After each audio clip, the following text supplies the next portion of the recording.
Okay, well, here we are going live with Member of Parliament Andrew Lawton. You tweeted out yesterday afternoon, Andrew, this notice that was just posted, Liberals shutting down, you said, censoring debate on the censorship bill, not only in the Justice Committee, but also on the floor of the House of Commons. Andrew, give us the update, give us the read. Yeah, and I apologize. This is a bit of a technical explanation here, and I was worried this was coming, which was why I was looking every day, basically, at the House of Commons notice paper. It's called for the week ahead, and the House of Commons will hear a motion. It sounds like from the Liberals that will, if passed, terminate debate on Bill C9 in the Justice Committee. It will force all amendments to an immediate vote with no discussion, no debate. And then it will go back to the House of Commons, where debate will be severely restricted to a matter of hours, basically. And if this goes ahead, if this motion is passed, which I am pretty sure it will be, given that the Bloc and the Liberals are in lockstep on this, it will basically mean that C9 will be forced through the House of Commons and committee by Friday of this week ahead, potentially. So this is incredibly concerning, because not only do we have a very dangerous and harmful bill that the Liberals are pushing through, but we also have the fact that they are infringing on the democratic rights and freedoms of not just members of Parliament, but the people we represent, by being unable to even freely debate and discuss this as long as we need to.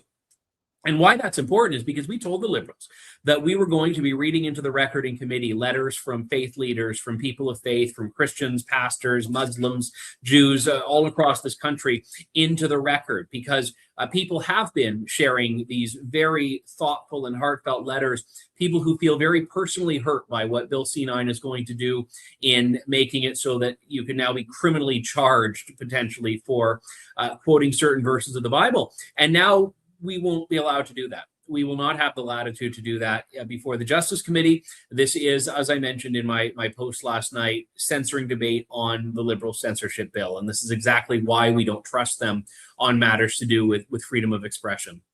And what's also troubling about this is that there's only a limited number of members of Parliament that can speak at the Justice Committee. When you limit debate at the third reading, there's a whole other slew of members of Parliament that are sitting there with their hands up in the in the lobby saying, hey, and I want to speak to that too. I want to speak to that too. And so when you shut it down, not only committee, but on the floor, it is an affront to democracy. So I think the biggest question that's top of mind for most people right now, Andrew, is on the timeline. How much time do we have? You said right before we went live that you're running out of political levers here. It is only going to be political pressure, or parliamentary levers. It's only going to be political pressure that really changes the game here. So that's the people that are watching right now. So what is worst case scenario, shortest timeline possibility? Yeah, so I'm relatively new to the role. I haven't gone through this process before, but from what I understand, this motion will likely be moved in the House on Monday.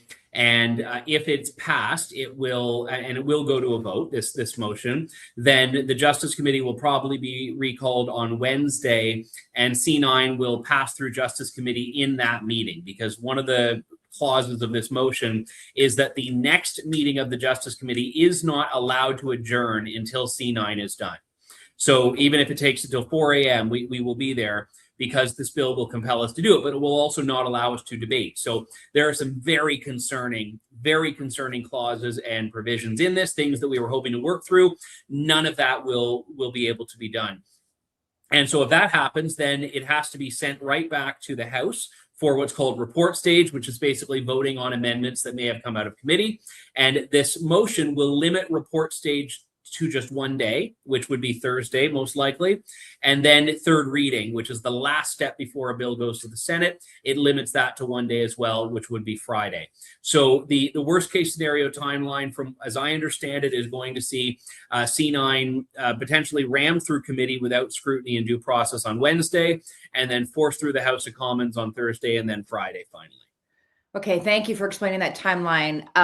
We guessed pretty accurately, but with things in a bit of a different order. But that's basically what we just pushed out late last night, is that, hey, this could go to vote by the end of next week. But members of Parliament normally go home on Thursday night, right? So how will that play in here will members of parliament most likely be asked to stay in the House of Commons? Because that could really play into the vote count if this is a Friday vote. So, conceivably, yes, a lot of MPs do go home Thursdays, but the House of Commons does sit on Fridays. It is a legitimate business day. Since COVID, there is actually remote voting for members of parliament, so you can actually vote by app. Now, that's you're relying on technology working. So if the Liberals are concerned about losing this, maybe party whips will say everyone has to be in person. I think the one point that I'll crucially stress here is that if this does go back to the House of Commons, I think it's very important that at a minimum, the Prime Minister, Mark Carney, allows this to be a free vote for Liberal members of Parliament. I know there are some Liberals who are very uncomfortable with parts of Bill C9. I know there are Liberals who have been feeling the pressure from constituents, including largely because of work you've done, making 60,000 phone calls to these people. And they know, especially in tight ridings, especially in ridings that have a lot of faith communities, they want to be able to speak to these constituents. So at the very least, I hope that enough Liberals will be allowed to represent their constituents. This is not something that I wish were partisan, and it's not something that should be partisan. We are talking about fundamental religious freedoms and freedom of expression. And if, we have, millions and millions of Canadians who identify with a faith tradition, that is also something we have from members of parliament of all parties that say they identify with a faith. We have the National Prayer Breakfast coming up. We start every sitting of the House of Commons with a prayer. We have to protect religious freedom. We have to protect all rights and freedoms for Canadians. And I hope that enough Liberal members of parliament and perhaps even some Bloc MPs will do the right thing. Yeah, the irony in the prayer breakfast being right up behind this is pretty thick. So another thing people are asking is, what is the most critical thing I can do? The natural tendency of humanity in these moments is just to be really concerned, really scared, talk to our friends about it, but kind of stop there. We've been telling people phone calls, petitions are okay. Emails are okay. There's also going to be a rally next week. That rally, who knows where that rally is going to fall in the timeline. But is it still phone calls, Andrew, that matter most, would you say? Well, look, I think it's phone calls, carrier pigeons, paper airplanes. It's anything and everything you can do to get on members of parliament's radar right now. And the reason I say that is because we may have just 5 days left or five sitting days left until this is passed through the House of Commons. I think that's very important. And I think the stakes have changed. This isn't just about Bill C9 now. This isn't just about the religious defense. This is now about censoring debate on one of the most divisive bills that the House of Commons has seen. Certainly the most divisive bill I've seen since I've been a member of Parliament. And we now have a government that, instead of facing the scrutiny and answering these concerns and meeting these concerns with solutions, they're saying that they're going to shut down debate, shut down discussion, and silence the people that want to bring these concerns and put them into the parliamentary record. So now, even if you're against, or even if you're for Bill C9, you should be able to understand how damaging this process is for democracy. Yeah, it erodes trust as well. Bizarre. It's all so bizarre. And the only explanation to this, because people will often ask me this, like, how is it that we could do 60,000 phone calls and they still say, no, I can't hear you.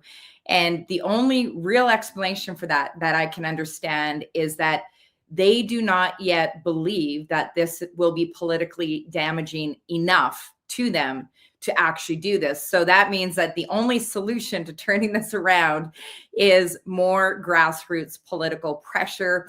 One of our strategists said that they believe that if we got this to 100,000 phone calls, that might make a difference. So we're about 60% of the way there just with the registered phone calls. Now, that's not to mention the good work of many other organizations. I'm just talking about our and just individual people that aren't connected to any group that have called their MP. And I've received many emails and calls from those folks too. And this is doable. 100,000 phone calls is doable if just about 888, that was a neat number, 888 more Canadians did 15 phone calls a day over the next 3 days. We would be able to say to Prime Minister Carney, 100,000 phone calls, maybe that would make a difference. So want to encourage everybody, if you've got a platform, okay, if you've got a Twitter following, if you're a podcaster, if you have the ability to write an op-ed to the Western Standard, Epoch Times, National Post, like, this is the window to do that. Andrew, if this passes, do you see this as one of those sort of gateway pieces of legislation that could create a trajectory of other pieces of legislation to follow in this sort of hate speech, cracking down on hate speech category? Is this a watershed moment? Yeah, 100%. I mean, there are two main reasons for that. Number one is the bill doesn't just amend the criminal code. It actually applies the hate definition in this new standalone hate offense to any federal law in Canada, including the Canadian Human Rights Act. So we could see C9 really entangle itself with human rights law, which, given what happened in BC a couple of weeks ago and other cases, I think should be very concerning. And also related to that, it codifies a new definition of hate. And the government has tried to say, well, this new definition is similar enough to the old one, it doesn't change things. But every single lawyer and expert who testified before the Justice Committee said this is a new definition of hate with a lower threshold. Now, we still have an amendment that will change that definition back to what it is in the Supreme Court. And I'm hoping at a minimum that the Liberals will support that. But either way, this new definition will be codified. We will move from a common law approach to hate speech, which has been working in Canada, to one in which the government is trying to proactively define this and draw that line. And I'm very concerned about how that will play out in practice. Okay. You know, some have said that this feels very Orwellian. Obviously we're looking at what's happening in the UK, people being charged, having cops at their door for things that they post on social media. The whole Barry Neufeld case study now, being charged $750,000 for things that he said years ago. And that was one of the questions that you asked at committee is to Minister Fraser, hey, could people be prosecuted for or charged for things that they put on social media, maybe things that they did years ago? It was ambiguous. This is just a moment. So you said it a few minutes ago, 5 days. We possibly got 5 days here. So right now, all that matters is this, right? All that matters is sharing with your friends and getting on the phones. People often ask. That's I'm from rural Ontario. I thought you were milking a cow at first. Oh. And that matters too for other reasons. I don't know how to. I was actually, my grandparents are farmers, but I love it. Yeah, no, you're right. Hitting the phones is so important here. Making sure people are aware of it. Making sure people in your networks. I mean, sharing on social media is vital because we need a critical mass here. Yeah. And making sure on Sunday people in your church are aware of this. I've been speaking to people from other faith traditions as well. They're getting mobilized on this. I think it's so important that we all stand together and stand up for our fundamental freedoms here. This is absolutely atrocious. And, there are still time for cooler heads to prevail, for the Liberals to do the right thing. But they cannot move this motion and they cannot support this motion because it will be fundamentally shutting down the voices of the millions of people that have grave concerns with this bill. Absolutely. So no matter what faith that you represent, for those of you that are watching right now, just don't get scared, get active. That's what I just want to say. Don't get scared, get active, get motivated. And let's think about our kids. Let's think about our grandkids. Maybe you're from the Christian faith and you've got friends who are Muslim, who are Hindu, who are just people who value their personally held faith beliefs, whatever they might be. This is the moment to pick up the phone and say, hey, are you aware of this? Have you made calls yet? Go to this website. Okay, I'm going to put up the website here, Andrew. It is formycanada.com, if I can see the right button to hit. This is where people can get a call list. We have made a list of all the phone numbers, focusing first on the Liberal members of Parliament that were in the tightest races in the last federal election. We could be going into a spring election. Our members of Parliament need to know that this will be a ballot issue. So when you're calling, let them know this will determine how I vote and how I will encourage my friends, family members, and loved ones to vote in the upcoming federal election, whenever that might be. Let them know that this will be politically damaging for them if they shut down debate. That's a really, really important point. Can't underscore the urgency of this strongly enough. Andrew, any final comments right now? No, just thank you. And I know it can easily lead to feeling defeat, but it's not over until it's over. And I think one important thing as well to note is that they wanted to push this through in the fall, and then they wanted to ram it through in December. and then they wanted to ram it through in January. We have managed to, and Canadians have managed to force the Liberals into the situation where they have to use these extreme tools because everything else we've been doing has been working to delay this very dangerous and very harmful bill. So I just want to encourage people. This is, not going to be the end of Canada. We'll keep fighting. And, certainly I want to always commit to protecting free speech. And whenever I get the chance to be in government, I will do that. But I want to make sure that we're giving it everything we've got right now. Well, we appreciate your leadership and your voice on this.